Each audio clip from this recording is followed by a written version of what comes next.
petani kopi ini berpindah nih haluan menjadi petani sayur. Jadi guys, mobilitas horizontal itu terjadi dengan yang sama kayak gitu.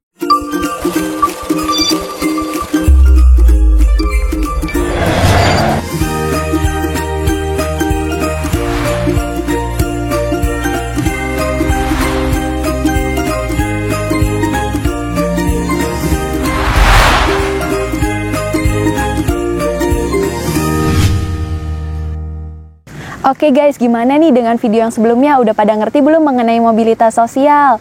Nah, pada kesempatan kali ini aku akan menjelaskan mengenai bentuk-bentuk dari mobilitas sosial. Teman-teman jangan kemana-mana dulu, yuk kita simak penjelasanku. Oke guys, jadi di dalam mobilitas sosial itu ada 4 bentuk nih berdasarkan tipenya. Yang pertama adalah mobilitas sosial vertikal, yang kedua adalah mobilitas sosial horizontal, yang ketiga adalah mobilitas lateral, dan yang terakhir adalah mobilitas struktural. Nah, yang pertama aku akan menjelaskan nih mengenai mobilitas vertikal. Oke, mobilitas vertikal itu adalah perpindahan guys yang terjadi secara vertikal atau tegak lurus, baik ke atas maupun ke bawah, kayak gitu. Nah, contohnya nih, yaitu mobilitas sosial climbing dari bawah ke atas. Contohnya itu adalah temanku nih. Temanku ini orang tuanya awalnya sebagai pengusaha kecil-kecilan atau toko kelontong.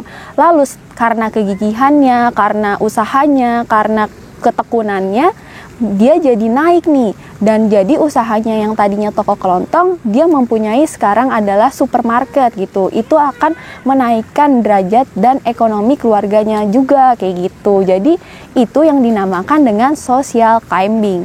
Lalu yang kedua adalah social sinking, yaitu social sinking itu dari atas ke bawah. Contohnya nih ya guys, ada karyawan. Awalnya karyawan itu bekerja, namun dia di PHK dan terjadinya pengangguran yang mengakibatkan dia tidak memiliki pekerjaan lagi.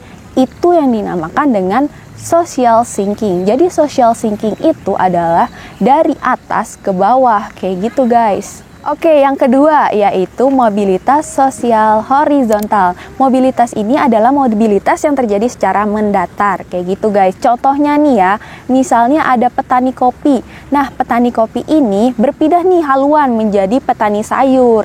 Jadi guys, mobilitas horizontal itu terjadi dengan yang sama, kayak gitu. Jadi dari yang tadinya petani kopi lalu berpindah menjadi petani sayur, sama-sama kerjaannya cuman berbeda untuk jenisnya seperti itu.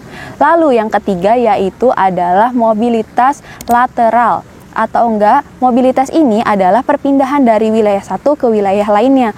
Mobilitas lateral ini sebenarnya sama guys dengan mobilitas horizontal, namun bedanya seperti ini nih contohnya. Misalnya ada seorang guru dari Jakarta pindah ke Papua. Nah, tapi statusnya itu masih sama menjadi guru, cuman yang berbeda adalah wilayahnya, dari Jakarta pindah ke Papua, kayak gitu guys. Dan yang keempat adalah mobilitas struktural. Mobilitas struktural ini adalah perpindahan karena suatu kejadian, misalnya ada kejadian urbanisasi, terus ada ekonomi gitu, terus ada pengaruh sosialisasi dan lain sebagainya.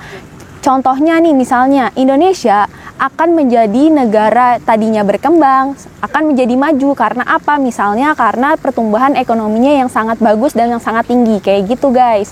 Jadi guys, pernah nggak sih kalian merasakan atau merasakan mobilitas? Nah, mobilitas kan banyak nih, ada yang vertikal, ada yang horizontal, ada yang kelas atas, ada yang kelas bawah, kayak gitu. Nah, kalian tuh termasuk yang mana nih? Mobilitas yang fisik atau yang non fisik, kayak gitu. Nah, teman-teman, oke, sekian dari penjelasan saya. Kurang lebihnya mohon maaf. Wassalamualaikum warahmatullahi wabarakatuh.